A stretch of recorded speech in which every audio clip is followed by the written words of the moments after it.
Hello, my name is Emma, and today Doug and I are driving up to Massachusetts for the Holly Black and Cassandra Clare Magisterium event. Doug and I made this trek last year, so if you want to check out last year's vlog, I will definitely leave it down below. But today is the release day of the Golden Tower, which is the final book in the Magisterium series, and so we're going and we're gonna get our book signed and we're gonna hear the talk. I'm so excited. Doug, are you excited?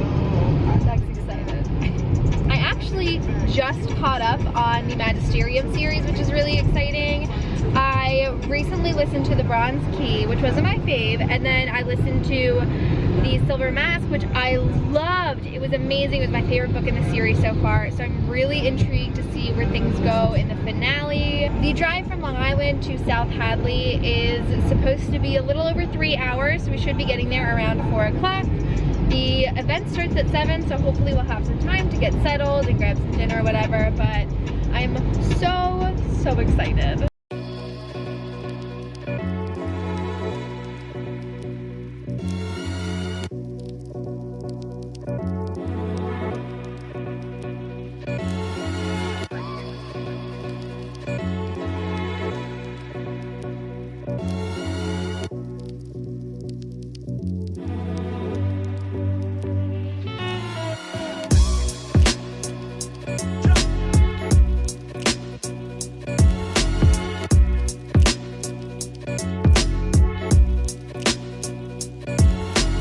This is like the bougiest rest stop I've ever seen. They have a McDonald's, a Subway, gas, Dunkin' Donuts. And then they have a Chipotle and a Best Buy and this place called It's Sugar Fix, which we're gonna go try out because we wanna know what it is. They have chocolate covered sweet. Oh, I want some milk chocolate. Ew. Huh? You. Listen, we're sharing a bag. Can you buy your gummy bears? I got my chocolate. She's trying to kill me, guys. What else do you want? I don't know. Oh, this is so much. Look at this place. That's the videographer. Can we just talk about how big these gummy bears are? What is this? Look, they have a Harry Potter section. They have like legitimate, well, like almost legitimate butterbeer. So cool. She thick. She real thick. She thick. This is the outfit of the day. It took Doug a good 5 minutes to figure out how to use my camera. Yep. My life. I got these cute overalls. I thrifted them. They're super cute. What do you think, Doug? Scale of 1 to 10. Scale of 1 to 10. Is that it? I don't know what number. I'm not getting in trouble here. So Doug, what do you think of it? It's weird. What is it? It's like seltzer water. What is it? It's a round moon. It's like the Japanese soda thingy, my lover. But Doug got it because it has his favorite Naruto character on it. Did I say that right? Yeah. What does it taste like? Raspberry water. Raspberry water? Okay. I'll try it. So this is our candy haul. We are at Sugar Rush level. Doug got way more gummy candy than I expected. It's all like strawberry, grapefruit. Oh my god. And I got lots of chocolate covered stuff. So I think we're all set to finish out this drive. So it's currently about 4 o'clock. We've just been driving since we got our candy. What is like your review of the candy, Doug? It's okay. You don't sound very impressed. I think it's delicious. It's really hitting the spot. Just been chilling, listening to music. I'm probably gonna do a little bit more homework before we arrive, and so we're hopefully gonna get there around like 5 o'clock. Last year when we did this, we were so late because we had a lot of detours. We got lost and stuff. But hopefully this time we're gonna be on time. We're gonna be able to relax and just chill, and it's gonna be a good time. So Doug and I have arrived. We are at the Mount Holyoke or Hollyoak, I'm not sure which one. Mount Holyoke College. I just went to the auditorium and I spoke to some people from Odyssey, just like finding out when the event starts and stuff, but like I know where we are, we're in the right space, so I think Doug and I are just gonna hang out until the event starts, and I'm really excited. I just keep saying that, but I'm so excited.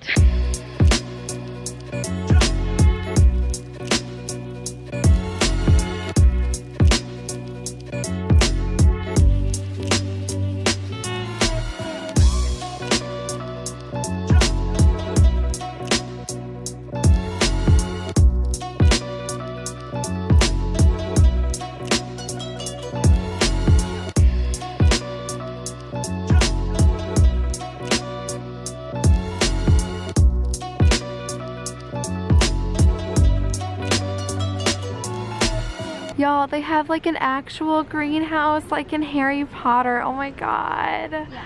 It's closed so we can't go in, but this was so exciting to find. Do you think they grow mandrakes in here? Sure. Sure? You think that they make mandrakes? There's definitely the little screaming baby things. You think they make those in here? Yeah, there's definitely a ginger kid in here who makes them.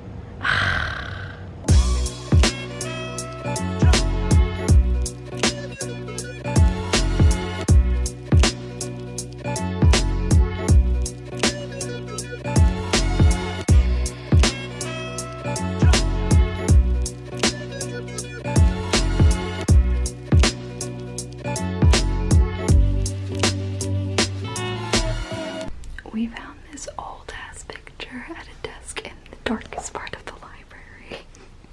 What is this place? So the final book, how does that feel to sort of be at the end of this 5-book, 5-year journey? It's definitely, you know, 5 books doesn't seem, like it seems like a lot of books in one hand, and then on another it doesn't seem like that many until 5 years passes, and then you're like, oh yes, this is what we do now. Every year there will be more magisteriums. And so it really was a moment, it was a moment where I thought, oh, wait, this is over. You know, and it is really great always to actually have something done, because I feel like a lot of times writing a book and writing a series is a little bit like doing a magic trick where you keep thinking, but will the rabbit come out of the hat? But will the rabbit come out of the hat? And only at the end of the series you're like, I think it came out. I think I got this. I think it happened. I think it worked. And so there's a sense of relief, but also a sense of loss. Well, for me it's very sad because every year I would go away to a very remote location. Like, I love to travel, so I would go to Italy or go to Costa Rica, and then I would write to Holly and say, if you want me to work on Magisterium, you have to come to where I am. So every year we would take a cool vacation that was not voluntary on her part. And so now I'm sad that I no longer have that leverage. So I'm a little bad about that. I've like bagged out on 2 different trips since then. I know, she keeps bagging out on stuff, and I'm like, you can't, oh, you can, oh. So bad. But also, when we came up with this book, we came up with the beginning, and we also came up with the end, like the last paragraph. And so it was super, for me anyway, it seemed like exciting to be able to write that last paragraph, which was exactly as we had originally conceived of it and didn't change over the whole 5 years that we were writing. And I think that's actually really unusual and kind of a testament to how well we worked together and how much we had this idea and it didn't actually alter, while we were working on it. Why do it with a story that is sort of different from, it's not book 5, it is something that is 15 years later? Well, I mean, I'm always interested in what happens after the end of the book. Like, I think we all, that's what fan fiction is for, that's what dreams are for, that's what, a lot of stuff is for. And of course, at least this trilogy ends kind of neatly. It has a classic sort of YA dystopian end where the kids are remembered, and the regime is ended, and there's a revolution. And of course, we know from history that revolutions don't come out good usually. They don't tend to turn into, and then everyone lives happily ever after. Everything's more complicated than you think. Everything takes more work than you think. Just like in our own lives, relationships, after the love story, it's not happily ever after, and it's that simple. Everything, can go wrong. Everything takes work. And of course, looking at our own world, there are all these sort of wonderful, stable democracies making strange decisions. One thing that happened really close to the beginning of me writing Imposters was Brexit happened. When I was down at LeakyCon in Orlando, and suddenly all these British tourists were melting down because they were like 23, they had their own future, in front of them. They had just graduated school. They were going to this cool job in Switzerland or France or something like that. And suddenly that was all just shut down. And you realize, you saw a country sort of stumble and fall out of the future. And these people were all devastated. I was like, oh, the world doesn't just keep getting better. There are setbacks. So I really wanted to talk about all the ways in which Chinese revolution could go wrong. In that world, there's lots of different cities, of course, and some of them are turning into like weird utopias, and some of them are turning into boring utopias, and some of them are turning into terrible places, like worse than it was during the Pretty Museum. So I liked the idea of a world, full of complexity, it's more complicated and stickier and grittier. So some time has passed, the event is over. I had a really amazing time. Doug was a little sleepy, but did you enjoy it? Mm-hmm. Doug enjoyed it. He went back to the car for the signing because the line was really long, but it was really fun. I love getting to see Cassie and Holly, like every time. They're always such a pleasure, and it was really nice to see Scott Westerfeld and David Levithan again. I really liked the conversation they were having. It was super in-depth, a lot of talk about writing process and world building, which are some of my favorite things to hear about at events. I'm all in my comfy drive home road trip clothes, and Doug and I stopped to get Taco Bell. Doug, what did you get at Taco Bell? Some burritos. Some burritos. Very descriptive. Thanks. It's like whenever I ask Doug, like Doug will tell me he's eating, and I'm like, what are you eating? And he's like, food. And I'm like, what kind of food? And he's like, edible food. And I'm like, I know. What kind? So what would you rather me ask? What is the cultural origin of the meal you're currently consuming? Yeah. Alright, can do. I'll put that on my list. What about world building, Jesus. Also, he got a Baja Blast freeze, and I always steal some.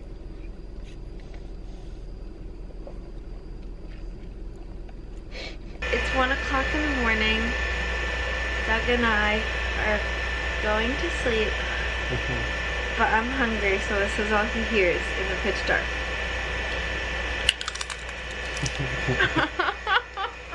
So I figured I would finish off this vlog by showing you guys all the books that I had signed and doing just like a general wrap up of the event. From the Magisterium series, I got the Bronze Key, which is book 3, and the Golden Tower, which is book 5. Basically, last year when I went to go meet Cassie and Holly for the Silver Mask, the bookstore didn't have the hardcover copy of the Bronze Key, and I had all other hardcovers, so I was like, I will just wait until I get to see them again next and get it signed. So now I have the full Magisterium series signed. From Just Holly, I got the Tithe series signed. This is actually her first book series, and she was talking at the event about how she's going back and doing edits for every single book in the series, and they're going to be republished. So I'm a little sad that now I have the old editions, but I do think it'll be cool to have both to compare to in the future when the new set of Tithe is being released. But I think it's really cool that she's like, I don't like what is being put out into the world, so I'm going to fix it. So I think it'll be a really interesting experience for the book world when that comes out. Then I also got a copy of the Cruel Prince. This is the Barnes & Noble exclusive edition, which I did not have signed. I have like 3 copies of the Cruel Prince, 4 actually, and when I went to the book signing for the Cruel Prince, I only had the other 2. Barnes & Noble didn't have this edition, so I bought it because I wanted it, and then I finally got it signed. And then I also got my arc of the Wicked King signed, but nonetheless, I'm so excited for this book. I have been forcing myself to wait until the end of the year to read it because I'm like, I don't want to be in the position where I'm one of the only people that have read it. I want to be able to discuss it with people when it comes out, so I'm holding off on this one soon, but I'm really excited. Oh, I just realized how many books I got signed at the signing. Oh my gosh. From Cassie, I got the paperback edition of Lady Midnight. Then I also got City of Bones, City of Glass, and City of Lost Souls. This is technically my second full edition of the Mortal Instruments that I have signed by Cassie because I got the other 3 in this series signed at a different event, and then I finally got the rest of them. And then I also got the City of Bones 10th Anniversary Edition signed. And then finally at the signing, I got Two Boys Kissing signed by David Levithan, and Imposters, which is Scott Westerfeld's newest release. Honestly, I already have all of my David Levithan and Scott Westerfeld's books signed by both of them because I met them a few times, but I realized I didn't have a copy of Two Boys Kissing, and I know that David Levithan really had a hand in opening the doors for LGBTQ plus teen fiction, so I of course wanted to get one of his earlier works. And then Imposters is Scott Westerfeld's newest book that's set in the World of the Ugly series, so I'm also interested in that one. So I got 11 books signed at the signing, which is wild. That is like convention level book signing finessing. My philosophy with book signings, if on the website they don't specify how many books the author is signing, sometimes it's like you can only get this one book signed, you can bring 3 from home, you have to buy one from the store, or else you can just bring as many as you want and just attend the event. So this one, they didn't require you to buy a book and they didn't have a limit. So I'm like, I might as well just bring a ton.